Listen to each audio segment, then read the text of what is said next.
it's Tabitha with another theater teacher interview. This time I am interviewing a high school theater teacher in Virginia.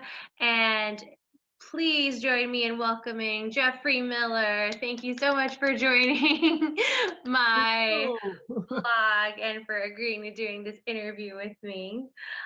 First of all, how are you doing? I am doing good. I am tired. I am Yeah, sure. But I'm good teacher overall. tired. Yes. Yeah. I love always building. I feel like I'm always like either grading or lesson planning or forever.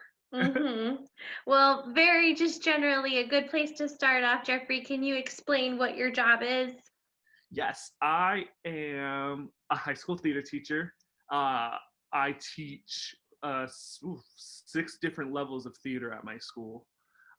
So I teach everything from beginner theater to advanced theater. I'm also an international baccalaureate, an IB school. So I also teach IB theater, which is a 2-year course. So, and then I do technical theater too. So I do a lot of theater classes in a very short amount of time. Phew. And can you just explain how you got to where you are now? Yeah, no, I have always wanted to be a theater teacher. That was my goal since I was like 16. Um, so I went to school at Christopher Newport University in Virginia. And then I've had just some very blessed opportunities. I've worked at the Children's Theater of Charlotte. I was a Disney performer for a while. I've done a lot of summer camps. So I've always been teaching theater. And then I got actually one of my professors from undergrad was like, hey, they're looking for teachers in our area for theater teachers specifically. And I applied, and now we are here. How perfect. Yeah. So it was always pointed that direction. Yep. Always. Um, Everything's geared towards it. and is there a moment or a point in your life, like when did you decide you knew that that's what you wanted your job to be? I probably when I was probably around 16, I was a new kid. I moved to Virginia from California. And my when I finally got enrolled and started with school, my first class was my theater class. It was like towards the end of the day, and it was just a very welcoming group of people.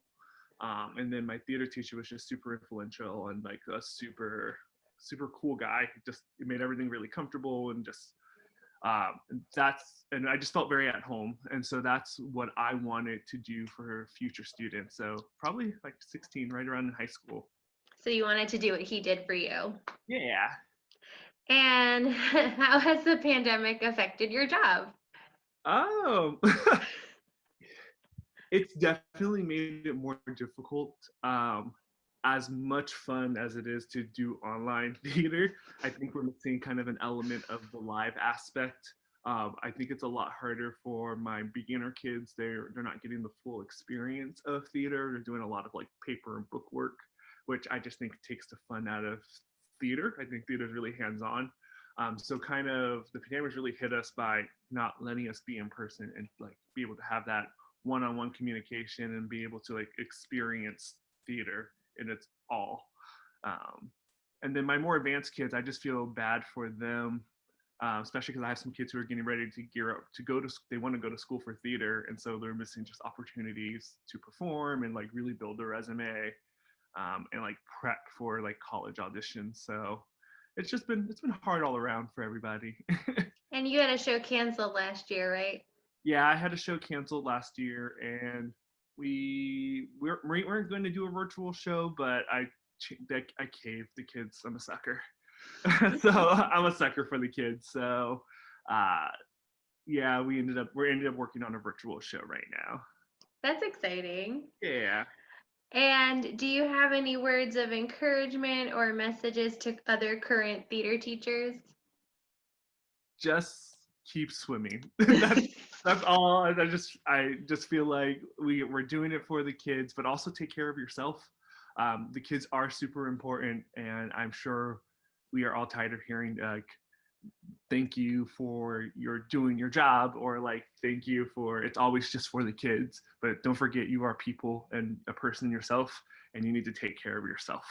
So self-love, everybody. And lastly, do you have any message for anybody who's thinking about possibly becoming a theater teacher?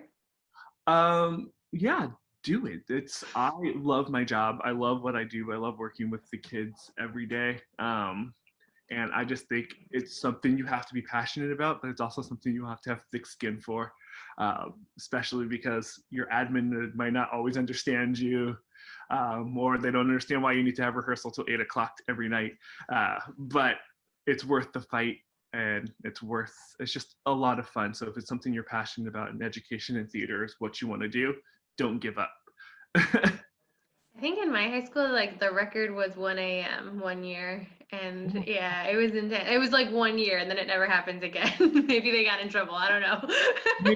At my school, we were like 8:39, and I Mm. think I think the culture is just very different now. I think some of these parents would riot if I tried to keep their children that late. Whereas it's like down the middle. I have some kids who are like, whatever. But then I have other kids who are like, my mom will never let me stay that late. So But I think now we all really miss that rehearsal. Like we'd all gladly have a live in-person tech week now. I think that we'll appreciate it more. and ever and ever and ever. Well, thank you so much, Jeffrey, for answering my questions. See you later. Bye. Bye. Thank you all so much for watching. I cannot wait for you guys to see my next Theater Careers interview. I have Cheryl, who is a teacher in Shenandoah Conservatory. So I have a higher ed educator coming up next for my next Theater Careers video. So please stick around and feel free to subscribe to my channel if you are interested in keeping in the loop for more theater career interviews as they pop up. And I hope you have a great rest of your day, and thank you so much for watching. Bye!